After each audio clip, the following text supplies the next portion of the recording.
Alright guys, it's Eminem from Let's Go Fishing. I'm at home now and it is early hours Sunday morning. It's 12:30, early Sunday morning. I said I was going to be fishing down below anchor until Monday, but believe it or not, I had to come home. It was too cold. It started to get, it was getting unbearable. Let's put it that way. Excuse me a minute.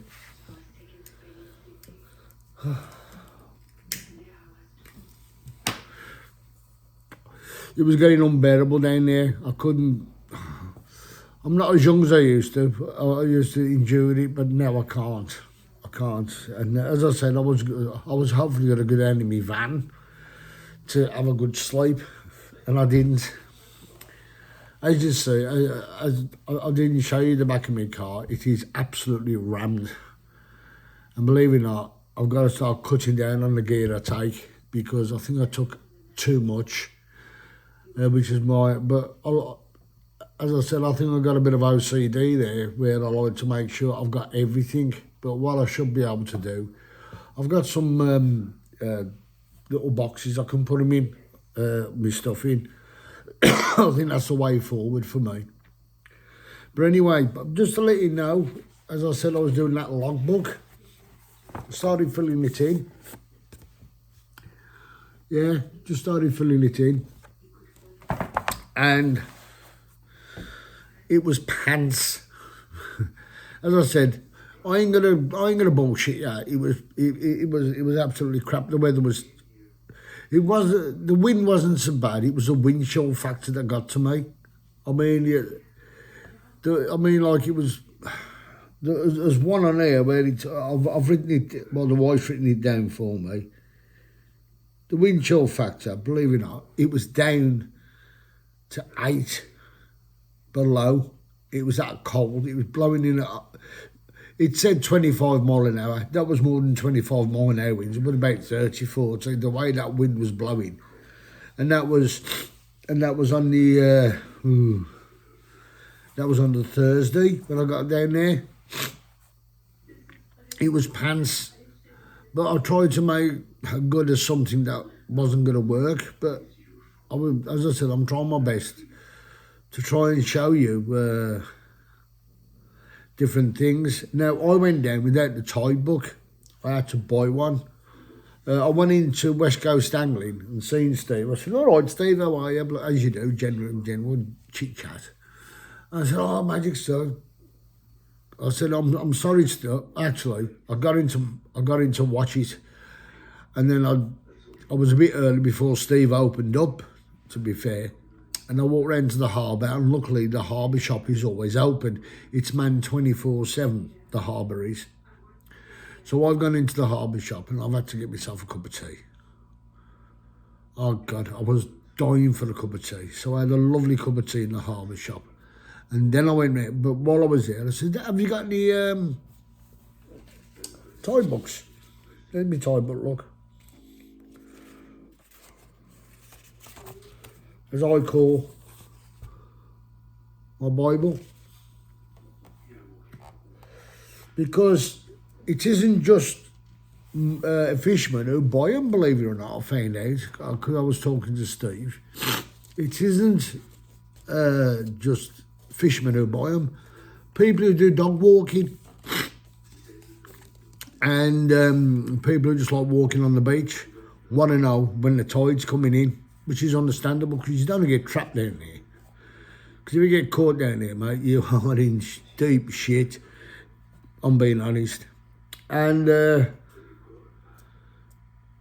put a couple of videos out on TikTok, and also I was trying to explain about the river system, the way we could, well, not we, the government could do something about flood defences. Now, in most countries, okay, like in India and that, when they have a downpour, they have a monsoon, and it rains for days. Well, it rains for weeks, and that floods. Yeah, because it's low-lying land. It's coming from the mountains, low-lying land. Now, we've got two big rivers that run through the Midlands. You got the River Severn and you got the River Avon. Now, we've always seen it on the telly. Oh, this flood damage has done this has done that. Yeah, okay. And I was trying to explain, and I probably didn't come across properly, but I was angry at the time because when I get cold, I get a bit aggressive in that respect because I was freezing my taters off and I wasn't getting the right sleep. But what I'm trying to explain is that, okay, we get a lot of flood damage. Now, when the rivers, years and years, I remember when I was in my 20s, it's a long time ago, when I was in my 20s, 45 years ago, I was in my 20s, and I remember seeing a dredge going up and down the Severn, taking, just taking a bit of silt off. Now,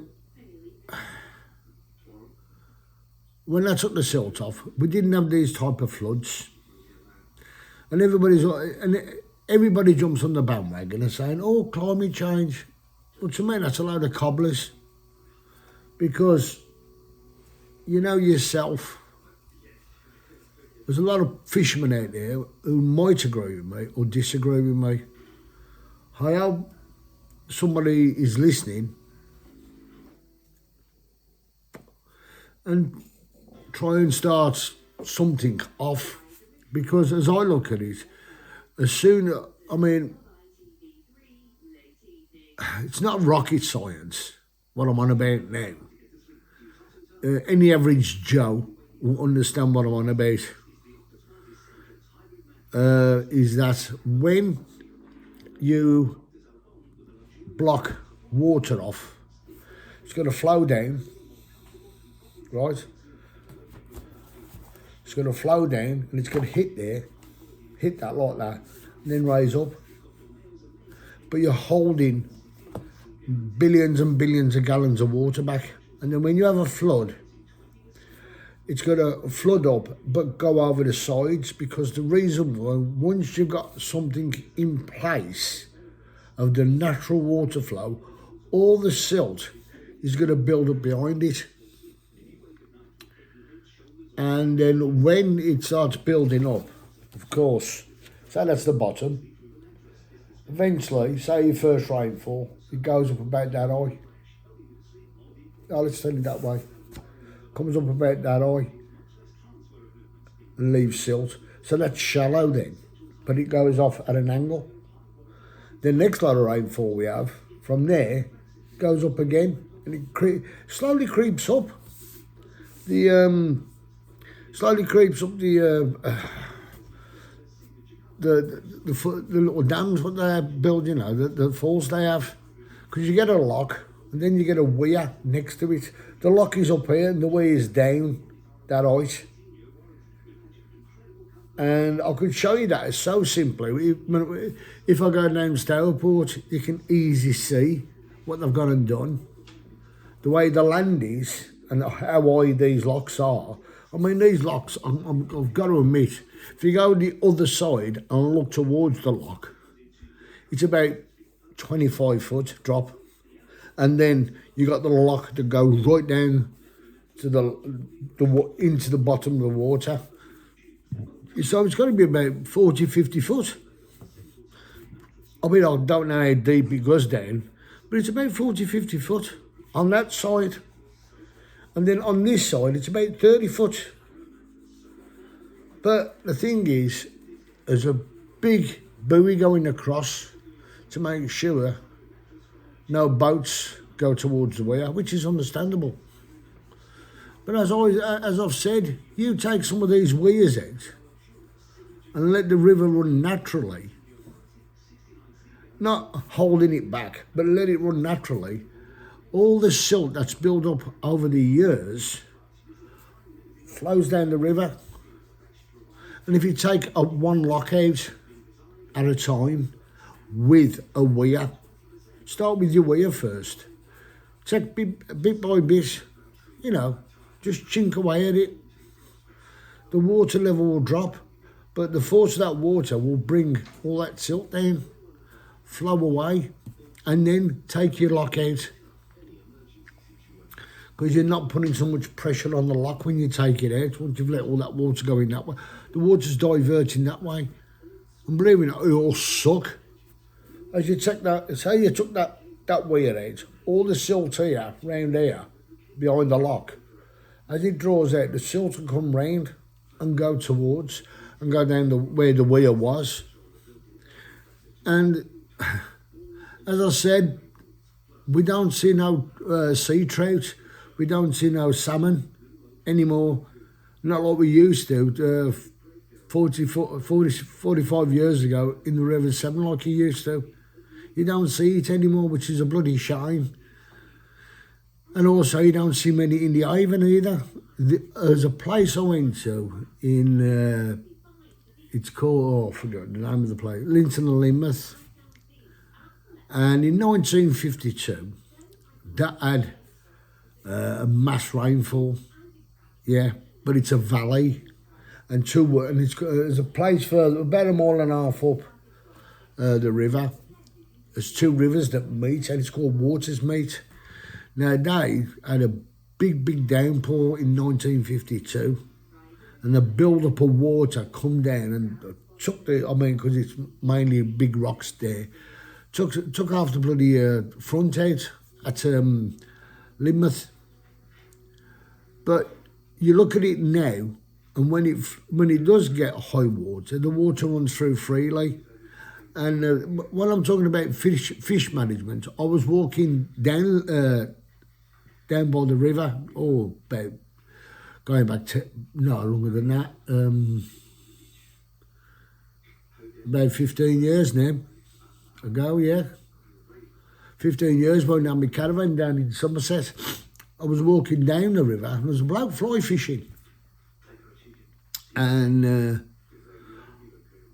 just as I was walking down, I was looking, as you do, looking at the water. I looked down and all I could see was this paddle. I don't mean boating paddle, I mean paddle of a fish. And I shouted out to the bloke, I went, and he heard me, and I went, like, big fish here. He went, where? And I went, in the eddy. So he's casted into it. He had about 3 or 4 casts, and he hooked into it. And as I said, he pulled it out. And it was ginormous, and it was a sea trout. It got to have been about £9. It was beautiful. And that is a natural flowing river now. And people will say, well, you're going to upset the ecosystem, blah, blah, blah. Now, I've been watching something on YouTube about what they've done in America. Certain little dams that are no good anymore. So what did they do? They broke them down. And the rivers don't get flooded like they do, like they used to over there on this one part. And because they got rid of that dam, the fish population have boomed. I'm talking about sockeye salmon and all the other types of salmon they have over there. They are massive. And that's it's a bigger country than us. But their fishermen and fish management are so loyal about what they do. Because at the moment, the way the government turn in and say, we're going to find these people, for polluting the river. Okay, they make millions. Okay, the government get millions off them. Oh, we've made a lot of money off these people who polluting the river. But that doesn't solve the problem, does it? These companies who have got millions should spend millions sorting out their own waste efficiently, not letting the government, not just dumping it in the river and then get a fine. Oh, we're going to get another fine next year, like, you know what I mean? We'll dump a little bit more in, we'll dump a little bit more and they won't know, like, you know. And when they get caught out, oh yeah, we put our hands up. We'll give you some millions, but they've already made millions out of us bloody mugs. So why shouldn't they start sorting their own problem out instead of the government saying, right, you're going to be fined? Forget the fines. Just ask them to sort their own crap out. You shit on your own door, you clean it up. That's the way I look at it. And anyway, as I was saying, I'm going to get back to taking my personal opinion. I don't know if this is me now. I'm not trying to brainwash anybody. All I'm asking is, if you think I'm talking a load of bollocks, tell me. Or if you think it might be a good idea, or it's an idea that should be looked at. Because I think, personally, to get our rivers back to norm is start taking some of these bloody locks out. And also the weirs, because they're holding back all the water and making the rivers shallower. Because, you know yourself, you got a river like this, right, and it slopes up with all the silt in it. You get a current going over that silt, and that silt is going to slowly sink down like that and dissipate. That's going to give you more volume of water can go into the river without probably busting its banks. I mean, at the moment, every time we have a bit of rainfall, we're thinking, oh shit, we're going to get flooded. And people are going to start worrying about lifting things and doing things in the houses. And it's not fair. Because them people have worked hard for what they've got. But these people in glass houses, like in the government, don't give a monkey's uncle. I'm trying not to swear. It's unusual for me. No, I'm trying not to swear because it does get my back up. And if they done that, they'll have to. I mean, I could do it gradually, a couple of years at a time. Take about 5 or 6 locks out within the year, and just see what it does. And people will go, oh, what about the eco? It will sort itself out. Believe it or not, you can just, as long as you just play with them little bits, what you got to work on, never mind the river itself, just them little bits, the lock and the weir, the flow of the water, once you have a good downpour, will start clearing itself up. Okay, it may not happen overnight, but within about, I would say within about 5 years, after it was all done, not straight away, after it was all done, after about 4 or 5 years, probably we wouldn't have so much flooding. And also, all the farmers, give the farmers rights to build a levee all along the bank. That would help them as well. I mean, the government don't have to pay for that. They've got their own tractors and that. They can do all that for themselves, as long as the government turn around and say, yeah, build a levee. Why not? If you live by a river or but mainly a river, right on the River Avon and the River Severn, and there's all little tributaries that go into the sea from the River Severn and the River Avon. There's loads of tributaries. But as I look at it, is that if you started doing that, the fish will start coming back up again, because you've got to put all them barriers all along the river section. I mean, you know, it's, to me, how I think, this is my head thinking, if they'd done that, it may help. I'm not saying it probably would help, yeah. You know, people could sleep better at nights, knowing that they're not going to be bloody flooded out. That's one thing I'm talking about. And also I was talking about, well, you know I was down Blue Anchor. I had to walk along to the pub.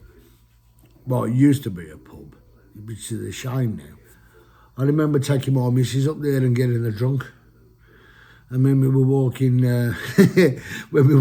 back to the caravan, she fell down a rabbit hole. I looked round and I tried to pick her up and couldn't pick her up because she was laughing like merry hell. And my daughter was going, "What's the matter, Dad?" I said, "Don't worry, Bab, she just fell over."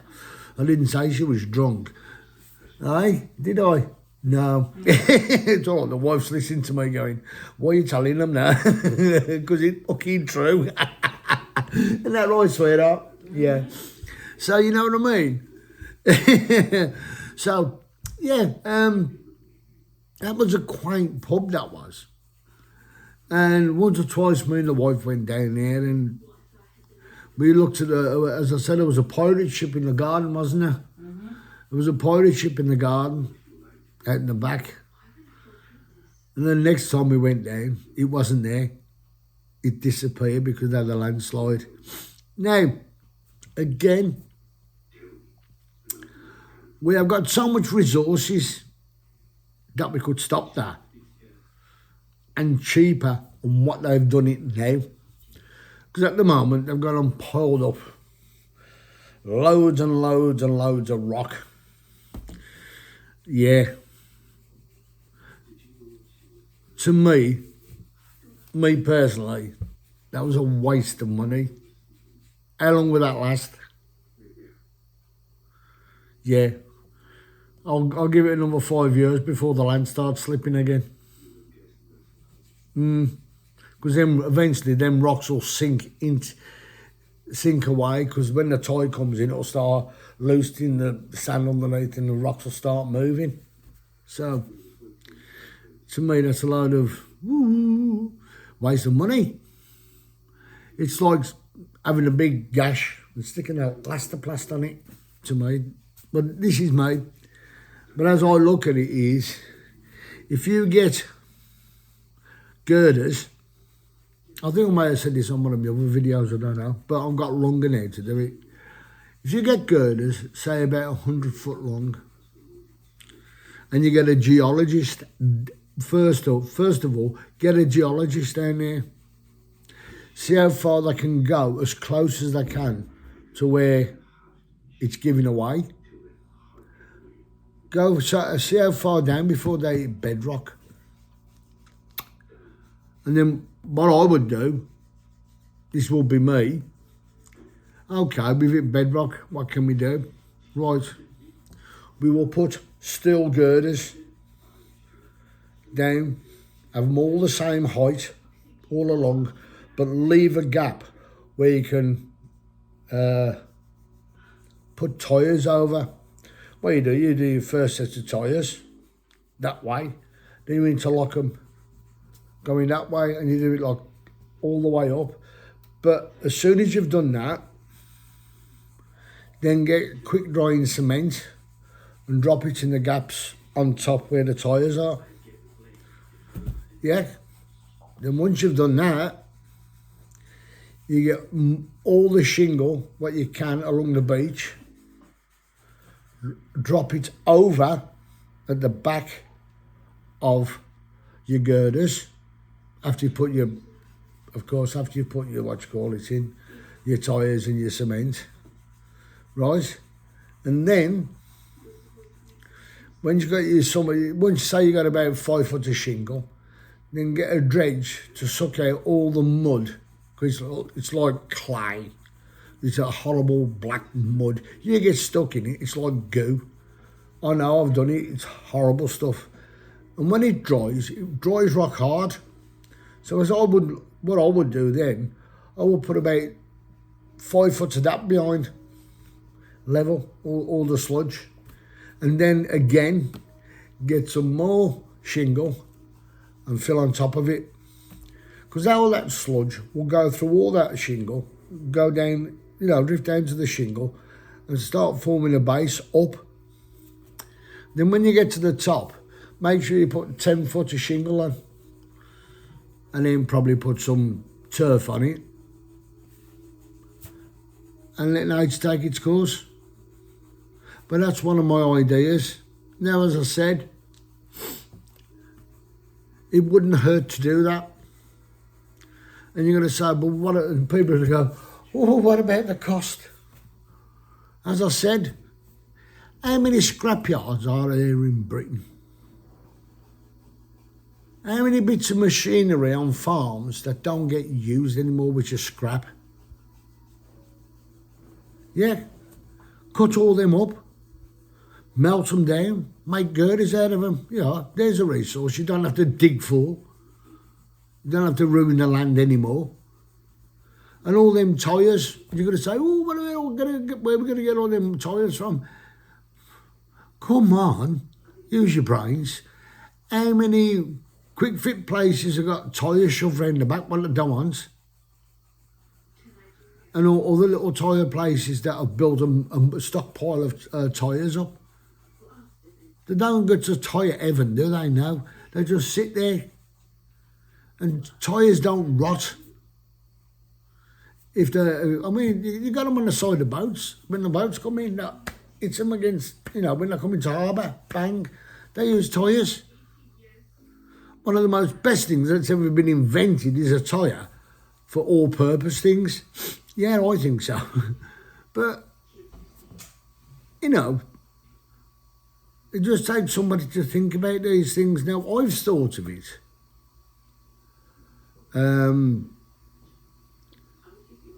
Let me know what you think about the rivers, what I said. Let me know about the girders and the tyres and that. Think about what I said. If you've got a comment to make, I don't care if you're going to you can call me all the tossers under the sun. I'll just go, thank you very much. Because, I'm up for criticism. But the thing is, if we don't do nothing about our rivers, and we don't do nothing about our coastal line, we're going to become like a third world country with all this shit and pollution in our rivers. And as I said, I was watching a thing on, watching a thing on YouTube. It's so, I forget where it is, I can't remember if it was America or somewhere like that, or a third world country. A bloke has gone and invented a boat, and it's all run by solar panel. Run by solar panel, that's all it is.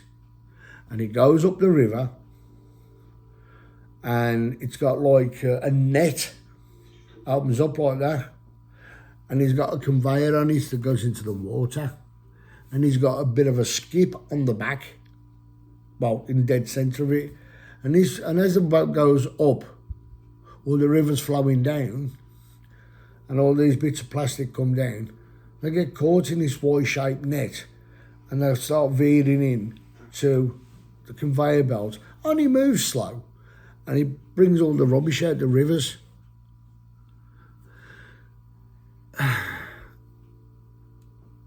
Simple idea. A bloke made it himself. Then he got funded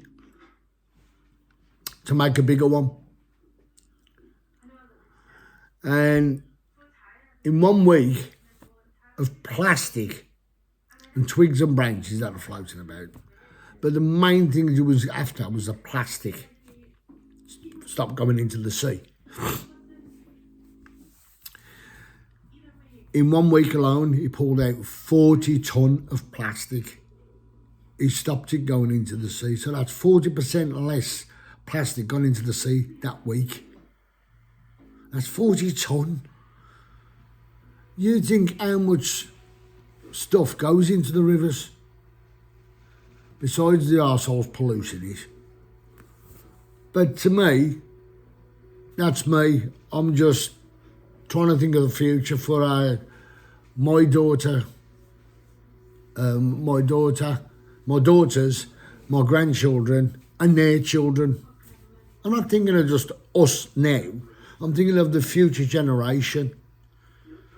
Because we don't want to leave a legacy behind us, do we? Oh, look what you're going to do to the country. Look what you've done to our rivers. You haven't bothered doing this. You haven't tried this. You haven't bothered doing that. And we leave them with, excuse the word, fuck all, but nothing but disaster. So, again,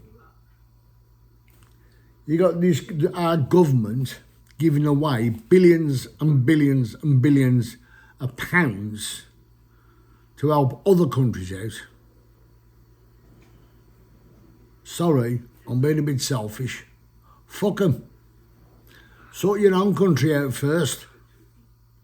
Sort your own problems at home on your own fucking doorstep before you start trying to sort out shit out of them. I don't mind giving some money to them. Don't get me wrong, I'm not a complete arsehole.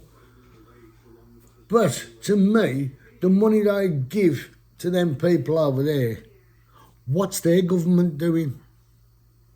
Oh, it's all right, Great Britain will give us a handout so we don't have to spend any money, so their government's getting richer and we're getting poorer. Yeah, that's the way I look at it. We're too quick to give out to Bob Geldof's Band-Aid and all that, too quick to give the money to them. The only one I give to is children in need, because it's in our country. It stays within our country. And it goes to proper deserving things. I mean, we're all struggling. They're cutting all the benefits out for these poor young kids, all these disabled kids and that. And it's wrong. They shouldn't be doing it. But as I said, my main objection is sort out the rivers, get the fish coming back into the rivers, because at the moment everything is all crap. You got, as I said, you got water pollution coming out your ears because these big water companies can't be bothered. I mean, they've got the money, they can sort it out themselves without putting the pollution in. Surely to God, with that pollution they've got neutralisers to calm it down, to cut it out, and all that. And cut down on the in pesticides going on the farms as well. It's another one. But we do need something done. And as I said, please leave a like. Please put a thumbs up if you like it, what I'm on about. Or please leave a comment. I would really, really, really like a comment. Because, as I said, I mustn't be the only one who thinks like that. There must be other people out there in the fishing community, the coarse fishing community, and the people who fish on the coasts. Because I was talking to the bloke in the tail shop, Steve, down West Coast Angling, and I mentioned about doing that with the girders, and he was the first one to turn around and he said, you know, mate, you're fucking right. He said, but what's a city boy like you worrying about the coast? I said, because it's precious. I don't mean, oh, precious. I mean, it's precious to everybody. Because, as I said again, these people put all the pollution in the rivers. It goes down into the sea, and then it fucks the coast up. I'm a great advocate in saying, please do not do that. because you're polluting, as you're polluting our rivers, you're polluting the sea, and people, you know, they want to go on the rivers, they want to be able to swim on the rivers. It's been on the telly a lot. Come on. And if somebody from government listens to this, or an archaeologist that listens to this about shoring up the beaches, please give us a shout out, will you? Or if somebody's in the TV media, get me on Central News or whatever, Good Morning Britain, I don't care. Get me on there. Because I want to state a case for everybody, not just for me, it's for everybody in Britain. And I think there'll be quite a lot of people get on board with this.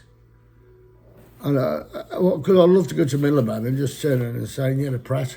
It is Milliband. No, it's in Milliband. Is it? Who is it? Starmer, any?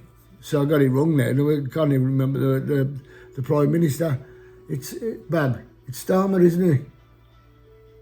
Hello? Sally? It's Starmer, isn't it, the Prime Minister? Yeah. So I can't even remember it. Yeah, I'd love to get all the Starmer and say, look, never mind finding them, tell them to sort their shit out. What about the sea defences as well? What about the river defences?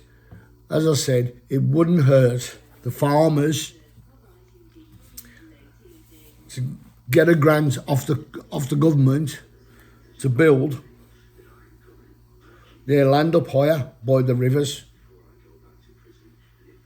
It wouldn't hurt at all just to raise the rivers up the side of their banks. They can have your normal bank, yeah, so people can walk down and about 10 to 15 foot away from it, 20 foot wide, yeah, and just build it up with trees and that, and then put soil on top of it. Any old trees, soil on top of it. Stop the flooding. It's an idea. Anyway, guys, that's my little bit of talk today, because I said I was going to stay down here till Monday, but it was freezing cold. I couldn't hack it anymore. I've started filling, as I said, I started filling in my fishing logbook. Now I've got my, as I call it, my Bible. My Bible. And I'd just like to hear from you. And yeah, it's now what time? It's 1:10, Sunday morning. And I'm glad I wasn't down there, because I watched the weather report. It was going to be even windier and colder, and it'd be raining there down there. So I'm glad I didn't stop. But even though I got inside my car and turned my car on for about half an hour each time, just to get the car boiling hot, I could not get warm. I could not get warm at all. And then when I did drop off to sleep, I'd wake up and I was freezing. I had to go to the toilet once or twice in the night. It's because I'm not scared of the dark, innit? So anyway, guys, catch you later. I know I've waffled on again, but it's principle. Okay, guys. Eminem signing out. See you again soon. Bye.